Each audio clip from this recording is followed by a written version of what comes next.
Hey there friends, Dave Paulides, Canada Missing Project, copyrighted edition for our video channel. Thanks for being here.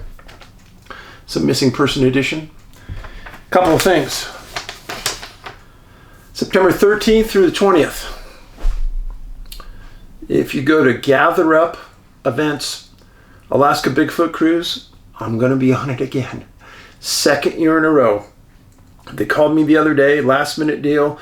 Dave, we really want you to come. It was our oversight, blah, blah, blah. So I'm going to be there. And I can speak for Angie. That was one of the most fun weeks we've had in a long time. First of all, everyone that went, bar none, everyone was great. We did some excursions where we went fishing. The people that went were so fun. Everyone caught fish. It was just a great time. Food was wonderful. Cruise ship was outstanding. The scenery was out of this world.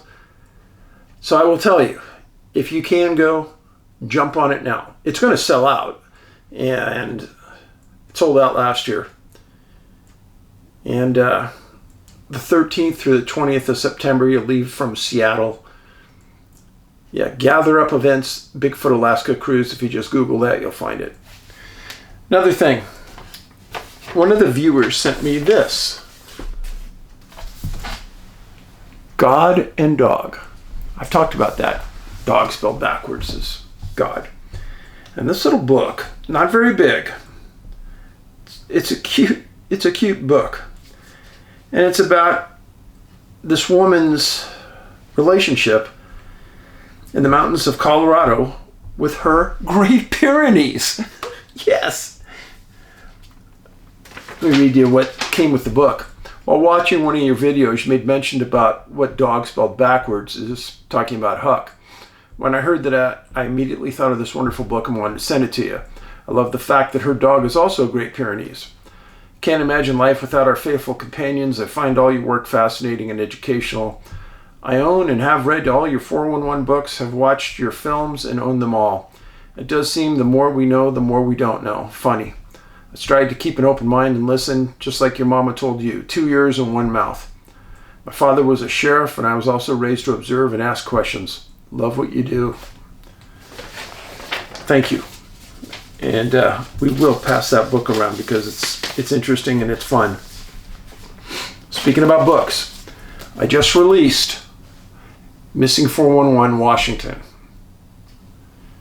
This is a big book.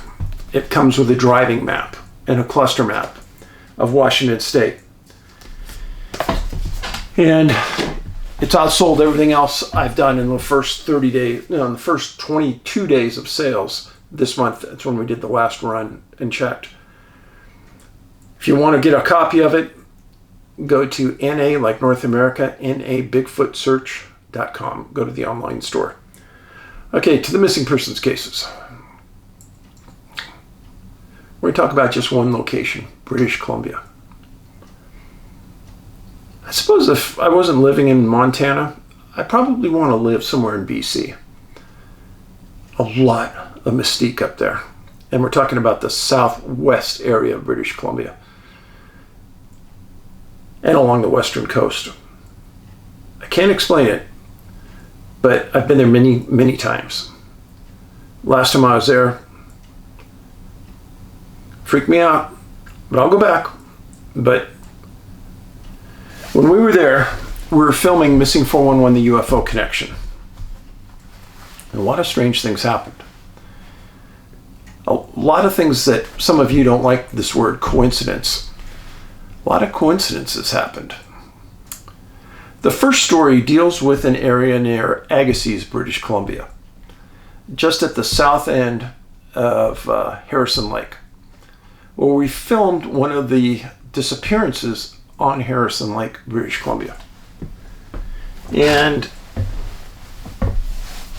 I was into some of the most remote parts of that area. We were taking these rental cars way in the middle of nowhere on these dirt roads with these guides that were taking us in there to this specific area where this guy disappeared. And then we went and saw this prospector in the middle of nowhere. Prospector type. He was actually a security guard for a lumber company. And I walk in, knock on his door, middle of nowhere. Good thing I had the film crew with me because I would be reticent to knock on this guy's door. But he opens the door and he looks at me and he goes, "Mr. Paulides, what took you so long?" I go, "What?" He says, "Come on in." I walk in and he has a bookcase and he has all my Bigfoot books and some of my missing 411 books. What? I couldn't believe it. Talk about synchronicity. Well, he knew the hunter that disappeared. Story's in the movie. I interview him in part of the movie and he talks about it. And he also was contacted by NABS, the research team that was on Skinwalker Ranch, and they were there several years earlier talking to him about Bigfoot. Yeah. So, I'm walking parallel paths at times with these Skinwalker Ranch investigators. So the story at the south end of Harrison Lake involves a young man named Everett McDonald, 16 years old. Disappeared May 6, 1924. And his family had a dairy ranch on the north end of Agassiz, and it was a big dairy farm. And part of it extended up into the base of Bear Mountain. Everett was a high schooler, very smart, hard worker, in shape, outdoorsman, grew up in these mountains, hunting, fishing. He knew them like you knew your backyard.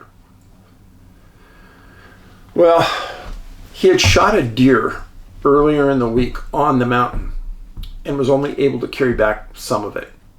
Some of the deer up there are big. So he was going to go back and get the remainder of the deer. And on December 6th, he took his dog with him, a .30-30 rifle, and a backpack. And he told his folks that he may spend the night at their cabin on the top of the mountain. So when he didn't come home the night of the 6th, they didn't think much about it.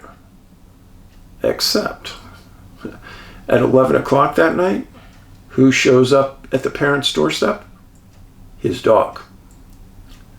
That is a bad sign. Let me say this. I've probably written 500 stories about people who disappear with dogs. Dogs do not normally leave their master's side. Dogs are extremely loyal. Probably some of the most loyal things you'll ever encounter in life, even compared to people. And when a dog leaves, I always think that there had to be a point of separation there, a forced separation, meaning the dog couldn't go with the person for some reason. So his dog shows up at his parents' home at 11 o'clock. They're still trying to keep optimistic thought that, maybe they got separated or whatever. But on December 7th, Everett was supposed to be home, and he didn't come home.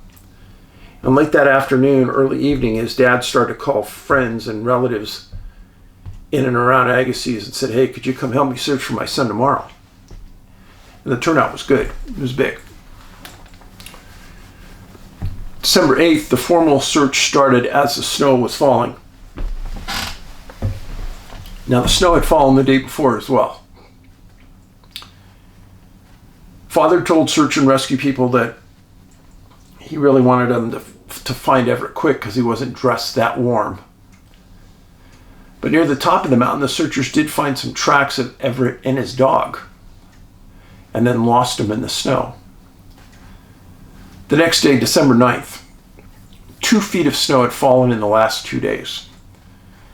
Every man and older young man in the community responded to the farm, including all the boys in high school that were older. And the RCMP responded with 2 canine teams to search. Now, this was a huge effort for this little community in 1924. It's a rural location even today, but back in 1924, I can't even imagine. It must have been very rural. December 9th, the 10th, the canines stayed on, tracked, snow kept falling, kept getting deeper. Eventually, they had about 2 feet on the ground. Well, they continued on, and the dad never stopped from December 10th to December 17th. The community poured in a huge effort. Eventually, the weather got so bad that they had to call it off, formally. Now, part of this area could be considered a rainforest. It's that thick and that wet. And the snow, when it falls, some of it is really wet and really heavy and tiresome to get through. This area normally has tons of bears, except they were hibernating, so there was no threat of bears. But Everett did take a .30-30 rifle that he borrowed from a friend because there were wolves in the area. And he thought if he got up to the deer and the wolves were prowling around it, he may have to shoot one. He understood it. That's Huck out there. Dad, what are you doing without me? She was out running around, so I didn't want to bother her. Well, at the end of the 17th of December, SAR teams were baffled. Baffled because they found a broken stock on a rifle. But they didn't find the metal portion, the barrel. And they didn't know if it was Everett's or not, because it didn't belong to the family, so they had to go and look. And nobody believed that Everett was lost. Not anyone. Not any of his friends from school, not his family, not his parents. They said he grew up on the mountain. He knew where the danger points were. He knew how to get down in a hurry. He knew where the cabin was. You probably knew it the way you knew your neighborhood when you grew up. You could walk around it with your eyes closed. You knew where you were. Well, eventually the snow got so deep that even the parents and the relatives stopped searching. Imagine waking up every day on the farm that's been in your family your whole life, and you look outside and you look at that mountain, Bear Mountain, in your backyard, and you know your son's on it somewhere. It'd be a hard pill to swallow, folks. February 7th, 1925, about 2 months later, snow had started to melt on the mountain. And people started to migrate up to help the family to look. And on the 7th, the dad had 3 friends with him, and they were looking for Everett. And they found some tracks at 2,000 feet. And they followed him downhill to an area where they found a handkerchief in December during the original search. This was an area that had been combed intensely, because they believed Everett was there. Well, they didn't find anything then. But within 100 yards of the handkerchief and down a 15-foot bluff, they find Everett. Area that had been searched 20 times. And at the bottom of the bluff was his body. And they couldn't believe what they were looking at.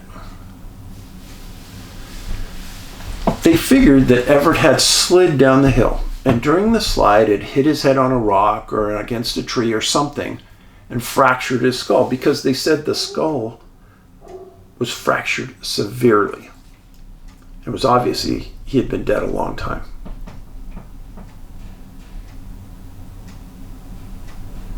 Well, when they found the body, it wasn't what they'd expect. So this is exactly how it read in the Victoria Times, February 9th, 1925. An element of mystery was created by the discovery. The body being found dressed only in its underwear. The searchers cannot account for this, as it is not considered possible the clothes were torn off and carried away by wolves, as there were no marks on the body, with the exception of the fractured skull.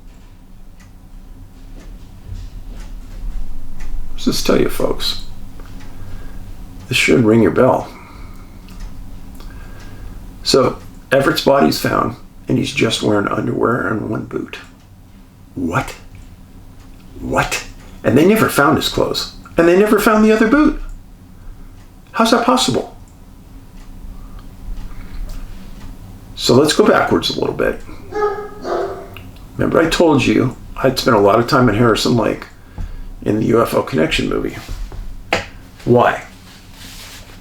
Well, number one, let me first lay out the area for you.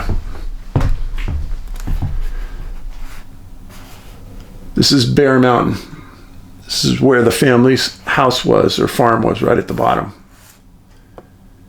And this is Harrison Lake. And I was up here, just out of view. Way up here. A very remote area. Chilliwack, Bridal Falls. This is the city here that they lived in. But they lived at the base of the mountain.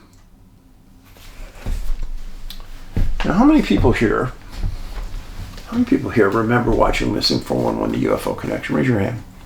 Okay, a few of you. Many of you probably don't remember. But in that movie, I played and I showed a CIA document from 1960 that was sent to the Royal Canadian Mounted Police. Here's what it says. Sirs, please be advised that the Athabasca Indians of British Columbia Province in Western Canada, Commonwealth of Canada, report that some sort of a spaceship or flying saucer has been seen in the heavy timbered areas of the British Columbia rainforest.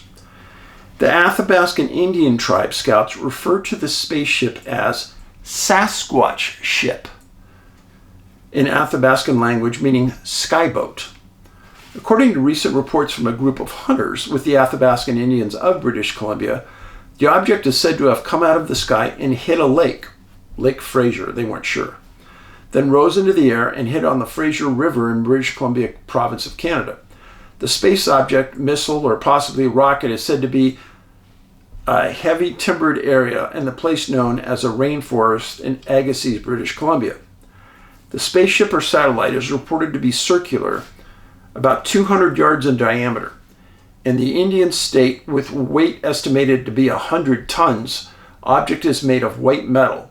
The British Columbia Indian report that object is on a plateau area after it slid into the Fraser River uphill. It's the exact area that Everett disappeared. Exactly. And if you watch my movie, UFOs have been seen all over this area before. I'm not making this up, and I'm not trying to make huge leaps in logic. I'm just giving it to you. Now, just last week, somebody made a comment on one of my videos that I make here. And they said, Dave, I've been following you for years, but your logic, you're losing it, and you're not staying with rational thoughts and ideas, and you're playing too much into the paranormal, and I can't live with that, and you make no sense, and I'm leaving you. What am I supposed to do? I didn't even respond. Now, getting back to Everett's story, you talk about really bizarre now. Remember, the Missing 411, the UFO Connection, Carl's story about being dropped out of the spaceship onto a ground, and he rolled down a hill. Just like Everett. Do I think Everett would have walked off the side of that hill naked, half naked? No, I don't. Everett was at 2,000 feet up that mountain. He was probably 1,000 to 1,500 feet away from his farmhouse. He knew the area like you know your neighborhood. I don't think this happened the way they say. But What you don't find in articles is what was admitted in those Victoria Times about finding a body in this position at that point. With this young man and his knowledge of the area, he wouldn't have walked off that ledge, number one, because he knew it was there. Something else happened. And it happened that first night he was missing, because that point of separation between he and his dog came back to the farmhouse because he probably couldn't go with Everett. That area, let me make it clear to you, because this is important. In Missing 411 Canada, Vancouver's over in this area right here off the map, just barely. This is the US border. All of this area right here has so many disappearances, I can't even explain it to you. But that's why Missing 411 Canada is such a huge book. Because British Columbia specifically has so many unexplained disappearances. It's off the chart. All right. So that was Everett McDonald. Talk about clusters can be time and space. Space meaning close geographically. Time meaning maybe happened on the same date, very close to the same date. In all of the research we've done, we have several cases that have happened on the same date on different parts of the US. And what I say to that is that if you're in a spaceship, what does it matter if you're in San Francisco or New York? You could probably get to either city in seconds. But this story is going to be about two boys that disappeared in British Columbia. First one, his name was Duke Wilson. Now, Duke and his family lived in a very remote area of northwest British Columbia, right near the Alaska border, in a town called Port Edward. Here's Port Edward right here. This is the Alaska border. Here's Ketchikan up here.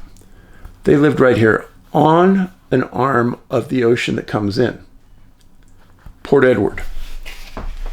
Super remote today, extremely remote then. May 28th, 1968, Duke was 5 years old.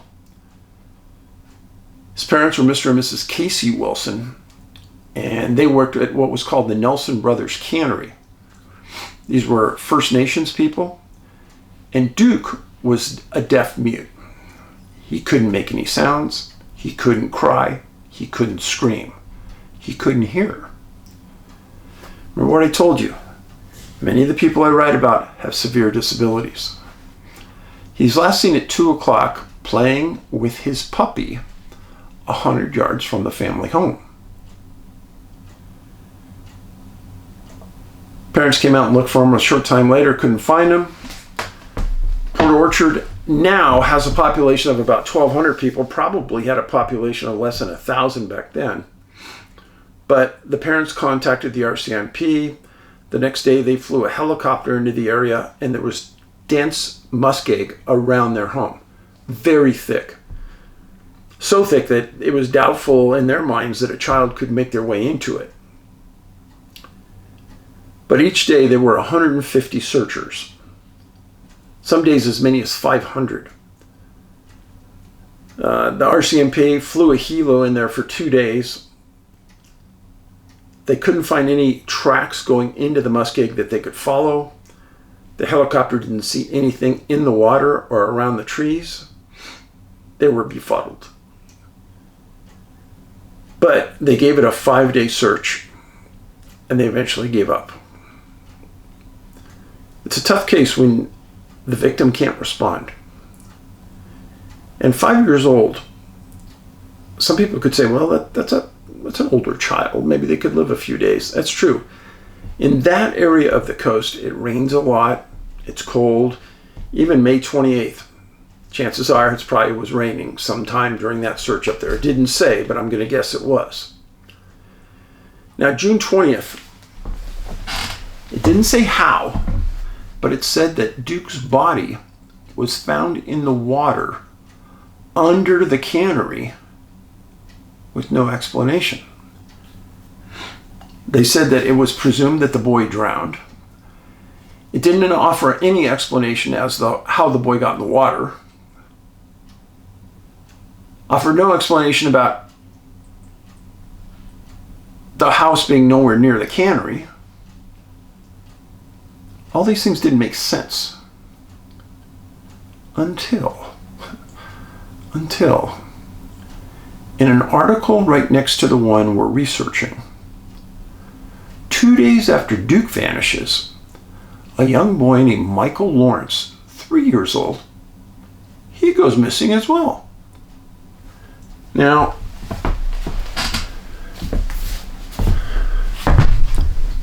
this is Vancouver Island. This is North Vancouver Island, Port Alice. Port Alice is the place where Michael Lawrence disappeared. This is Port Edward, where Duke disappeared. Water, water, water everywhere, water everywhere.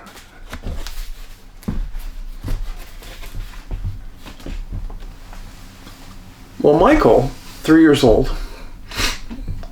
is seen playing in the front yard at 9 a.m. by his mom. The dad says he has to leave for a while and implies that he's going to take Michael with him. So mom wasn't checking on Michael. A neighbor says that he sees Michael in the front yard at about noon. Dad gets home at about 2 o'clock. Mom says, "Hey, where's Michael?" He didn't go with me. I don't know where he is. Well, now they have 5 hours where no one's seen the boy. So they start searching. They search the yard. There's some neighbors down the street. They search there. Neighbor said, "Yeah, I saw him about noon in the front of your house." "Yeah, that's where he was last time we saw him." They don't think much about it. Well, Port Alice is on the coast there. There's a big water arm of the ocean that comes in there. And the residences, a lot of them are on this cliff. But everyone said that there was heavy vegetation around the house. But because he's so thoroughly disappeared, everybody immediately jumps to water. Well, he had to have fallen in the water. I cannot tell you how many times searchers jump to this conclusion and then are later proven to be wrong. Well, the RCMP put several divers in the water for several days. They didn't find anything. They were surprised they didn't find anything, but they never found anything. But even though they had no proof, they still had to believe that Michael was in the water. Even almost every story said that there was dense brush that surrounded the home, and there was no evidence where Michael went. They ended the search after a week. He wasn't found. Contrary to the Duke Wilson search, Michael Lawrence was never found. Now, why do I group these two cases together? It's very unusual, folks. Very unusual to have two young children disappear in the same state or in the same province within 2 days. I can't even tell you how strange that is. And remember, in the Everett case and in the Duke case, both people disappeared with their dogs. I think that's important, and I've always stated that this is important. It seems like an abnormal number of people disappear with their dog. I have no idea why. There's a lot of rumors, there's a lot of theories, but nobody knows. Somebody once told me, well, you know, the aliens want the blood from the dog. Except in Everett's case, the dog came back alive. Same with the Duke Wilson case. They found the dog days after he disappeared, coming out of the same area that he was last seen in. About 100 yards from the home. Came out of the thick brush right where Duke was playing. So if that was the case, dogs wouldn't be coming back alive. Cases bother me because I probably know too much. There's too many cases of young boys, specifically young boys, disappearing and being found weeks, months later under conditions that make no sense, like Duke being found under a cannery in the water. No explanation, no justification. Michael Lawrence disappearing and never being found. And then Everett McDonald being found nearly naked. Friends, I appreciate you being here. If you like the videos, give it a thumbs up. Please share it on your social media.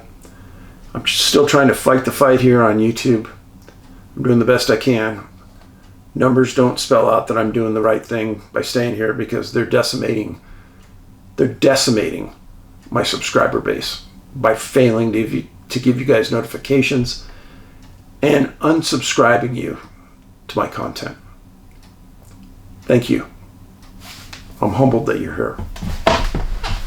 Paulides out.